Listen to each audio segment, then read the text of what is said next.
Good morning, everyone. This is a two video series lecture on ethics. In these two videos, I will discuss the very basic concepts of ethical theory. Let's start with the definition of ethics. Ethics, or sometimes referred to as moral philosophy, is the branch of philosophy that studies morality. And the term itself derives from the ancient Greek word ethikos, which means habit or custom. Ethics is about value. Value means good or evil, or a good life, good deed, or a bad one. And ethics also is about duty, which refers to our obligations. So ethics is a philosophical discipline that studies many different questions. For example, how should we live?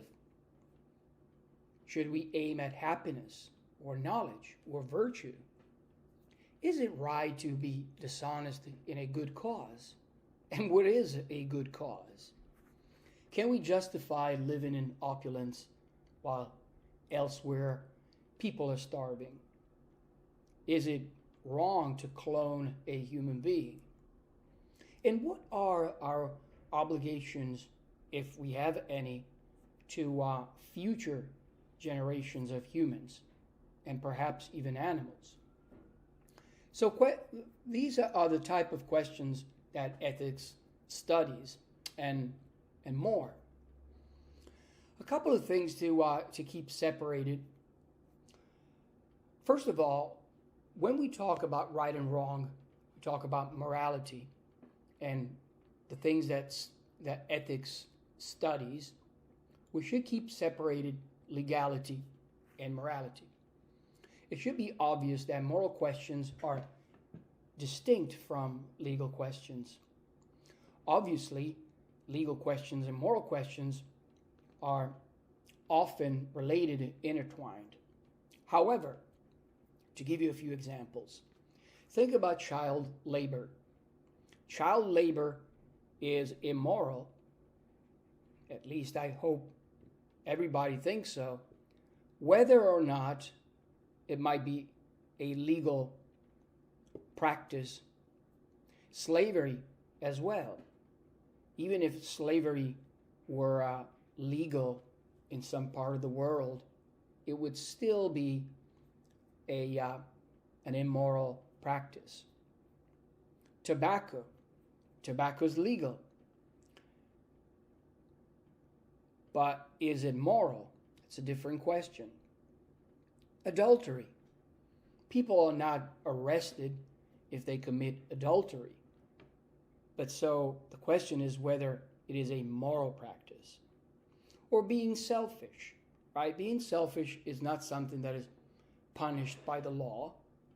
Yet, many people would recognize that nevertheless, being selfish is not a moral way to live.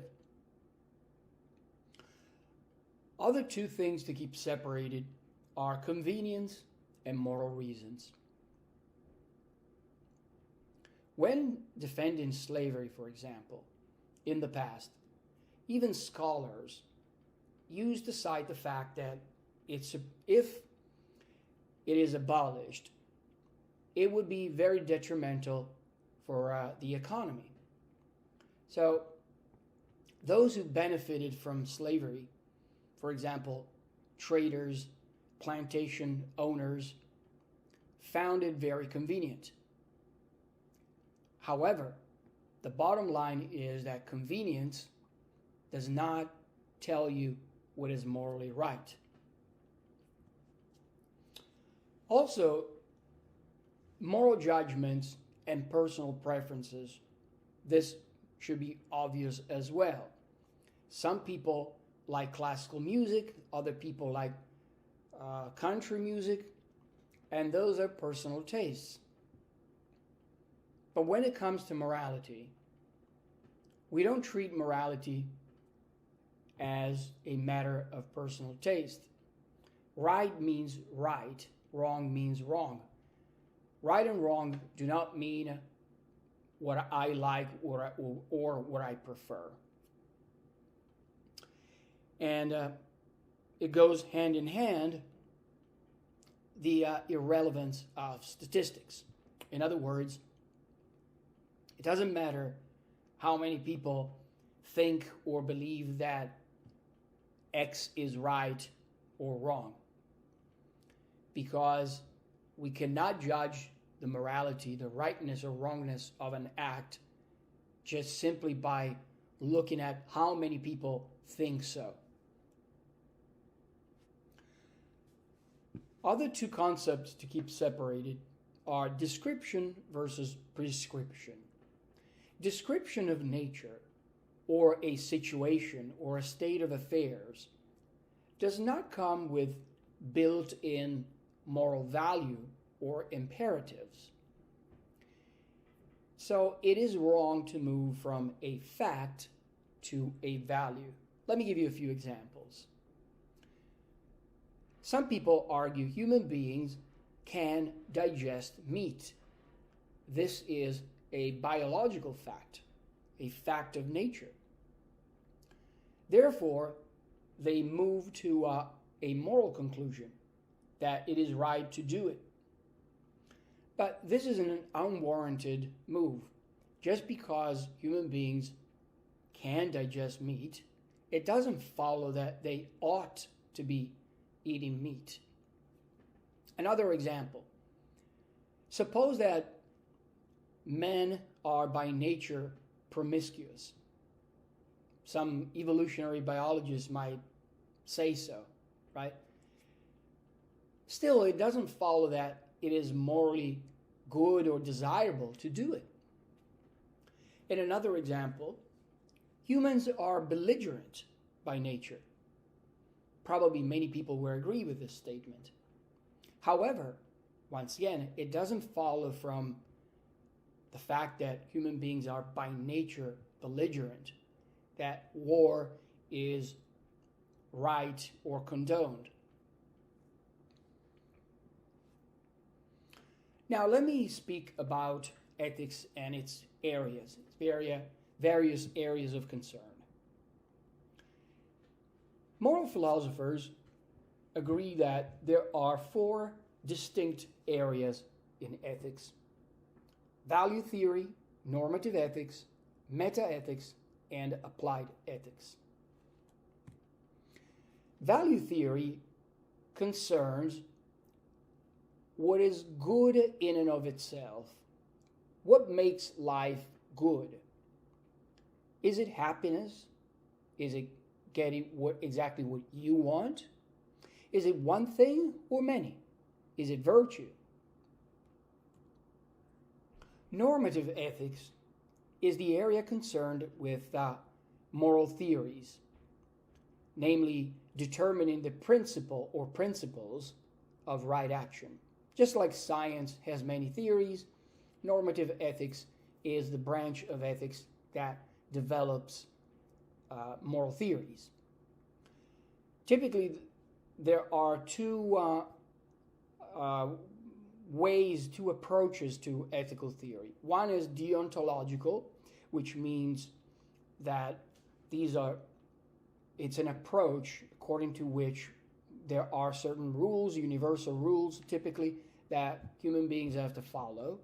And another approach is teleological, which means that when we try to understand right from wrong, we have to determine such values based on the outcome or outcomes of our actions. For example, in a teleological realm, there are various theories. For example, ethical egoism. Ethical egoism tries to determine right and wrong based on whatever will satisfy in the long run my own interest, the interest of the individual. On the other hand, utilitarianism, also a teleological theory, seeks to understand and determine right and wrong actions based on the greatest overall good that my actions generate.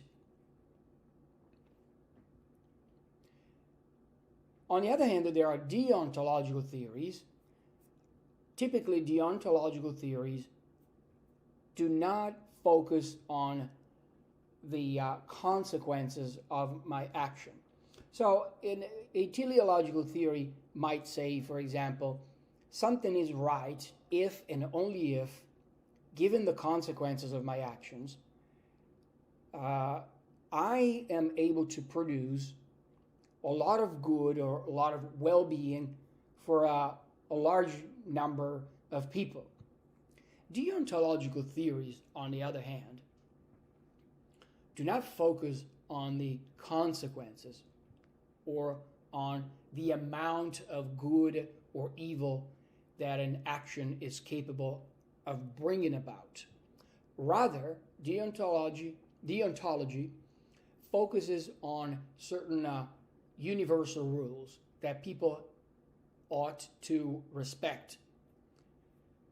An example of deontological theory is religion, where there are rules dictated by particular religion. And these rules come ultimately, they are emanated or issued by a deity.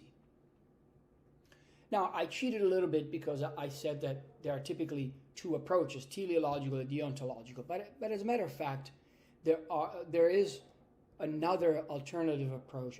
Other alternative approaches. For example, virtue ethics, the idea that when we try to understand morality, we have to understand it first in terms of what a good person, what a virtuous person, compassionate and friendly and gentle person is. Therefore, right would mean the actions of a person who is perfectly virtuous. Also, there are care theories and feminist ethical theories. These typically are more attuned to and pay more attention to the way that women think, and care theory or theories rely on the idea that when we try to determine what a moral behavior is, we have to take into consideration care, the kind of care that we give one another if we love one another. Okay, now the third area of ethics or branch of ethics is what is known as meta-ethics. Meta-ethics is a branch of ethics that is concerned about the very nature of ethics, is more abstract than the other areas because it asks the following types of questions. Where do value and duty come from? What is the origin of morality or right and wrong? Is right and wrong something that we discover in the world that is already there, or something that human beings have invented? Can we know right from wrong, and how? For example, through revelation or just by thinking about it. What is the meaning of right and wrong? And what motivates psychologically people to act as they do?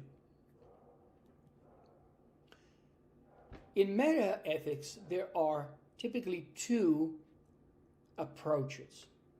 The first one is known as cognitivism. Cognitivism argues that moral judgments can be true or false. For example, if I say abortion is right, okay, or helping others in need is good, cognitivism says the statements that I just made can be true or false. Now, something can be true or false because it refers to something that objectively exists. For example, if I say, my shoes are black, that statement can be true or false depending on whether my shoes are in fact black or not.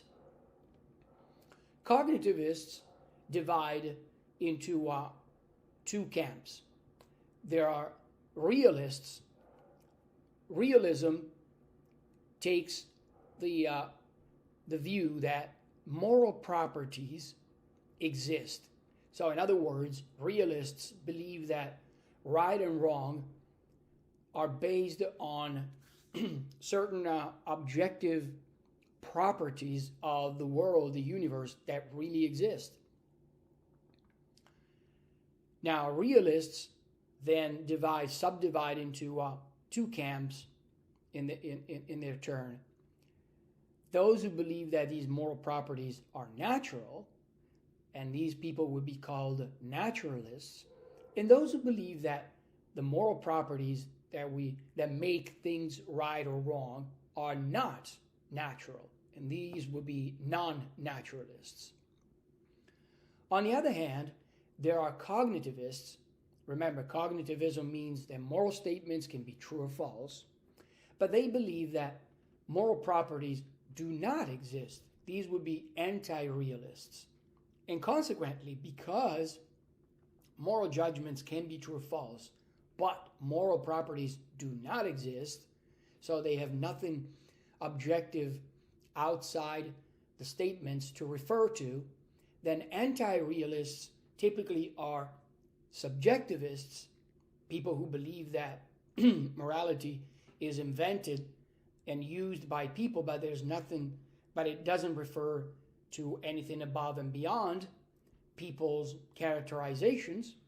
And also there are nihilists. Nihilists are people who believe that no right, no wrong, no good, no bad exist.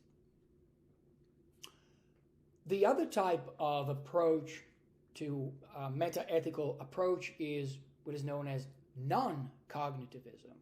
So if cognitivism means moral judgments can be true or false, well, non-cognitivism means that moral judgments, statements, are neither true nor false because they do not refer to anything at all. They do not refer to reality. Non-cognitivists can be either moral of the opinion that moral judgments are vocal emotions. Think about it. For example, if you hit your big toe against your bed when you wake up in the morning, you might be screaming from the pain that you're experiencing and say, ouch. So